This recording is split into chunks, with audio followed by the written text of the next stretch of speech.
Hey everybody, welcome to Porn Free Millennial. I'm your host, Mac. Today we're going to focus on how you want to be remembered. Today I'm going to talk about how I want to be remembered in the moment that triggered in me, that really helped with my recovery. Today marks the anniversary of the passing of my grandma, Anne. We called her Saint Anne in the family. She really was a saint. To all that knew her, she was patient, she was kind. She was a fantastic cook.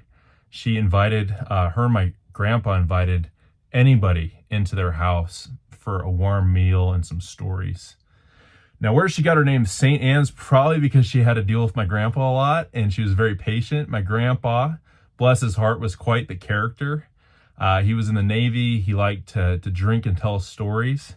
So that was part of my favorite memories of grandma and grandpa, were when they were telling stories at their dinner table. Grandpa would be saying something, and then grandma would always correct him, say, like, "No, Jack, that's not how it went." "Oh, that's how it went, Anne." She just they had a loving relationship. They were married for 67 years. She lived a long life. She was a great mother, grandmother, and great grandmother. And why I'm bringing her up today in this moment was I started like my true recovery journey, I'd say, after my divorce. I kind of had a rough spurt, I would say, kind of like between December and February. I was really struggling mentally. I was really struggling to be sober with porn. And I was just in a really bad headspace. You know, obviously going through a divorce is really tough. It's not easy. And I had a lot of shame and guilt that I was dealing with. And just really felt unmotivated. Felt like it was tough getting out of bed. Really was going through some dark times. And the day that I actually began my recovery journey earnestly was Valentine's Day last year.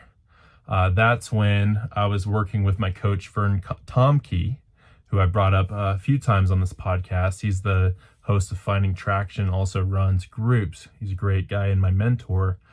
I remember that he's like, "Hey, you have to get some kind of accountability software on your computer. You need to start doing daily accountability check-ins with your accountability partner again as well. You have to make your environment safe again, because you're just going to keep falling on your face again and again and again and again and sound like a broken record."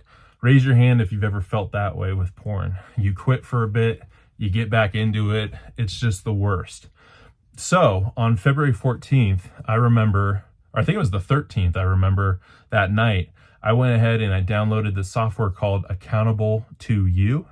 And that basically like tracks your web searches. It flags things that are unsafe, and you can actually connect it to your accountability partner's cell phone and their email. There'll be a daily report. And then if anything is unsound, they actually get a text that alerts them that there's some unsound activity. And then that opens the door for conversation to where you can talk about it and say, "Hey, I'm struggling today. I've been looking through some stuff." Perfect opportunity to get in there and to evaluate the situation and get yourself out of there to avoid going down that road that we all know so well. So basically, one thing I did was I established that accountability software. The second thing that I did was my little brother and I agreed to do daily check-ins with each other. You can find more about that. I believe it's episode 13, where we talk about our brotherhood and accountability. And then I also did an episode on fast check-ins as well on my podcast, and on my Substack, I wrote about that. We do fast check-ins every day. It's a formula. It's feelings, your active commitments, your sobriety, any kind of slips. T is, and then you have two T's. One T is for threats to your sobriety, and then the other T is for tools that you're going to use to tackle those threats, basically. So anyways, I got the accountability software, and then I got the accountability partner. So I basically did that the day before. You know, I already kind of counted February 13th as an L because I relapsed that day. So basically starting over, February 14th was the first day of my sobriety, right? And this active recovery, to where earnestly I'm like, okay, I feel a lot better about this time. I have a plan. Let's do this. And I was feeling great. Then I get the call that my grandma is in the hospital and it's not looking good. So I drove all the way from where I was at the time. I think it was Colorado Springs, all the way down to Denver. So it was almost a 2-hour drive. And I just remembered, seeing everybody in the hospital. Grandma wasn't looking too good. And I won't go into much detail there, but that's kind of where my recovery, started in earnest, was on that day. And I think that really like planted a flag in my life, because it was a moment to where I saw this woman that's been in my life since I was a baby. This woman that I love so much, and just all the people that surrounded her. We have a big family on my mom's side, and a loving family. A lot of people live very close. It's not that unusual in the past, when both my grandparents were alive, that the whole family would be there on Sundays watching the Denver Broncos, cheering them on, or screaming at the TV, as my uncles and my grandpa and me and my brother and everyone would like to do, especially lately, how the Broncos are doing. I won't get into that. But with that being said, very loving family, very close. People are always at their house, always eating food, always telling stories. So that's one thing that really stood out to me, was on this day that I started my recovery in earnest, was also a day, of sadness, a day of really reflection on her life, reflection on my life. I think that's what it does. These situations where somebody's passing, it really brings that out in everybody. And then basically she was able to stay at her home, which is only a few blocks away from the hospital. And we were able to take turns, take shifts taking care of her. Lots of medical people in the family, lots of nurses, which is just such a blessing. And over that time, I spent a few nights over at my grandparents' house, staying up, hanging out with my cousins, taking care of grandma, making sure that she was, eating, making sure that she was comfortable. And that was just such an impactful moment in my life. This moment really just brings you in to what life is about, to what family is about, to what connection is about, right? And when I think about porn, it's everything opposite of that. It takes you away from situations. It isolates you. It makes you feel a certain way where it's not a good feeling. You don't feel connected. You feel numbed. At least for me, porn for me makes me feel numb. It makes me feel sad after the act of looking at it and the consummation of the act, right? You feel empty. You feel regretful. You feel shameful. You feel guilty. You feel like you're a liar, like you're hiding something. And I really wanted to point this out, because that's the exact opposite of how I felt the night that I went to the hospital, and then the nights following. Like I said, it was a year ago today. And so it was a couple, it was a 2 weeks, a little over 2 weeks of my grandma kind of declining until she passed away last year. And I just remember I connected so much with my family over that time, and already very close, but some cousins that, I wouldn't really talk to as much at family occasions. We did heart-to-hearts with each other, really got to know more about them. They got to know more about me. And I just saw, again, the love and the appreciation of a woman that her name was St. Anne. She left an impact on me, and she left an impact on my family and friends of the family and other people. And one thing I wanted to share too is that I was blessed to have the opportunity to make a tribute video to her that was played after the funeral.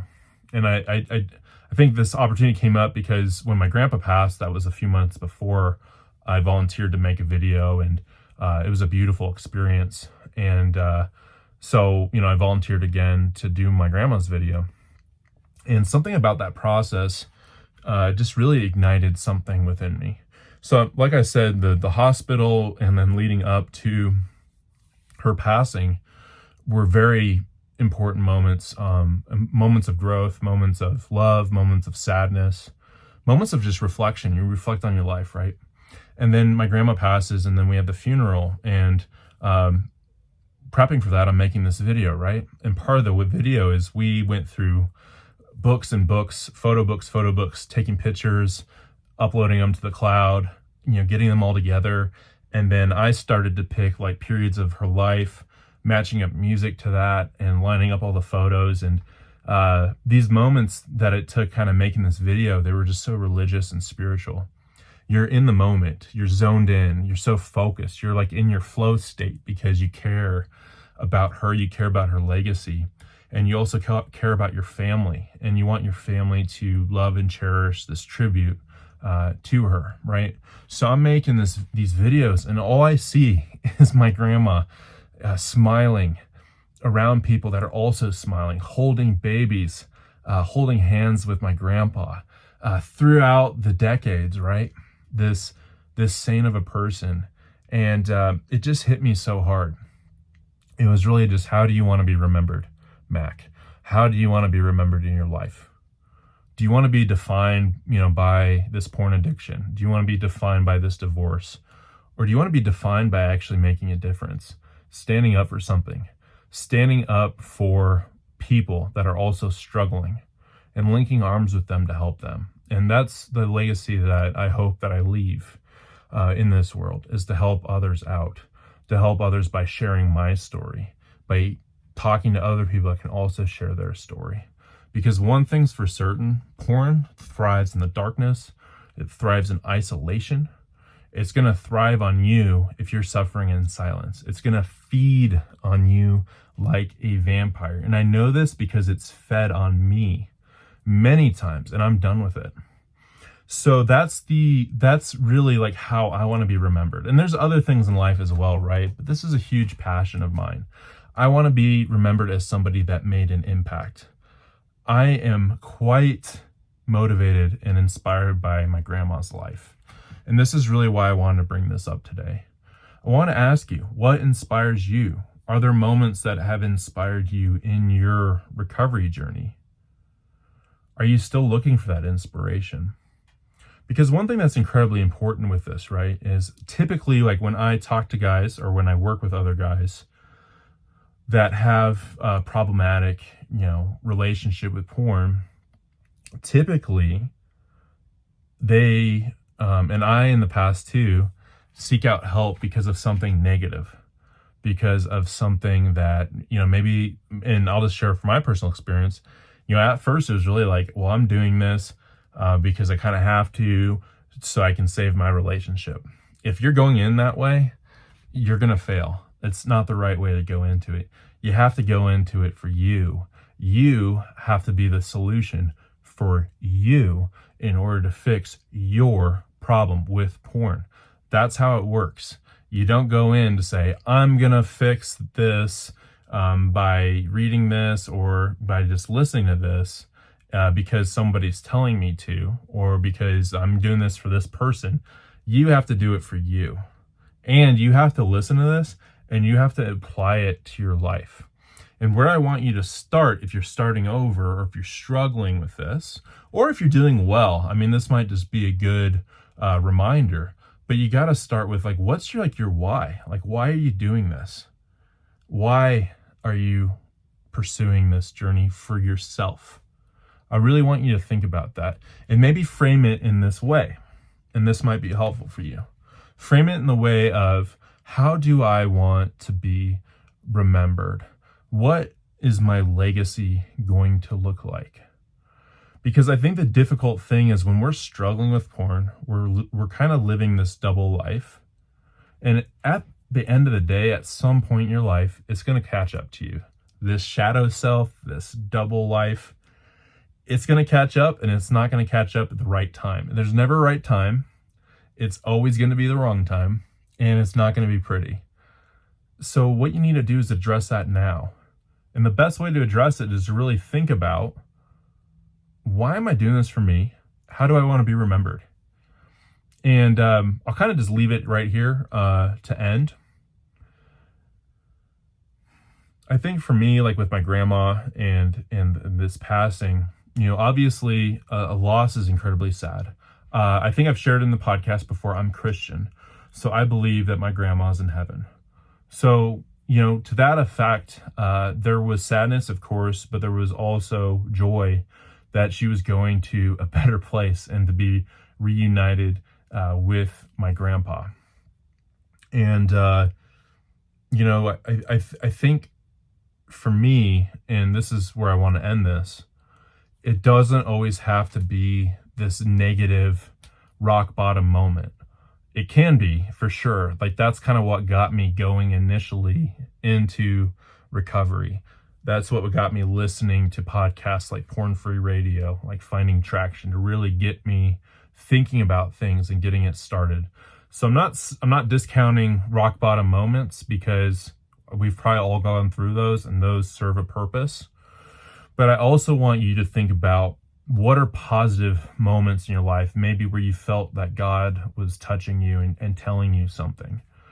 Because, there was a death of my grandma, but it also was something that brought me closer to humanity, closer to my family, closer to thinking about what my legacy is going to look like. And I'd say that's more of a positive thing, a positive catalyst, is moving towards something, thinking ahead. Where do you want to go? Where do you want this legacy to go? Where do you want your trajectory to go in life?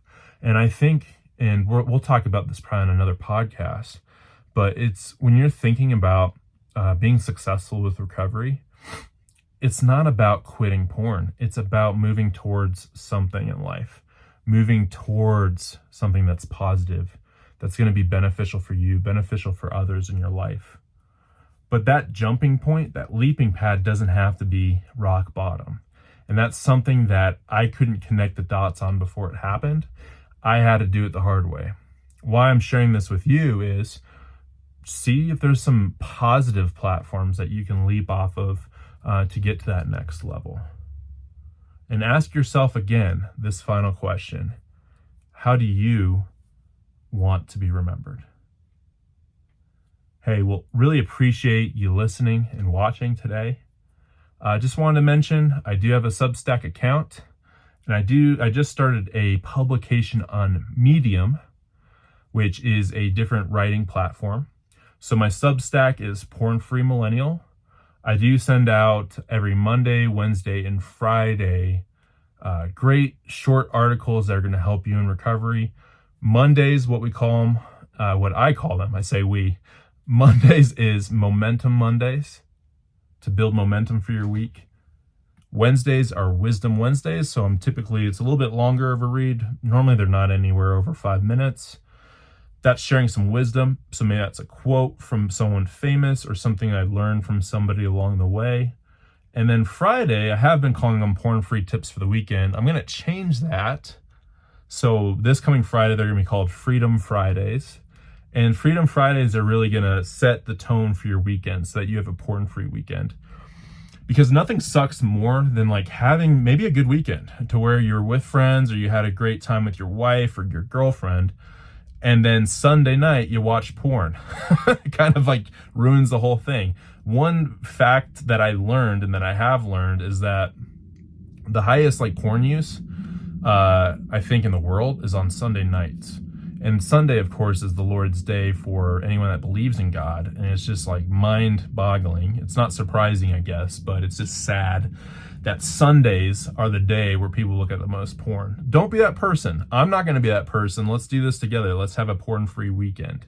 And then I'm looking to put out some more podcasts, hopefully more on a weekly basis. That's what I'm shooting for. I do have some great interviews lined up. So hopefully you gave a listen to episodes 13, where I interviewed my little brother. We talk about our accountability journey that started, again, Valentine's Day last year when my grandma went to the hospital. And then my last one, oh my gosh, Dr. Gregory Bors blew my mind. It was such an amazing conversation. It's a little bit longer, so just take your time with it. You might have to listen to it twice, because Dr. Bors is just an expert on English and philosophy, and he weaves in his expertise and his just amazing brain, just talking about the history and the evolution of porn, really from like the ancient times all the way up till now, and even talking about the future. And he does it in such a beautiful way. It's just like a lesson that just flies by as you're listening to it. So definitely give those a listen. I look forward to giving you more content. Hopefully this is helpful for you. Any kind of support is great. If you can share this, leave some comments, maybe some ideas on what you want my podcast to talk about, that'd be phenomenal.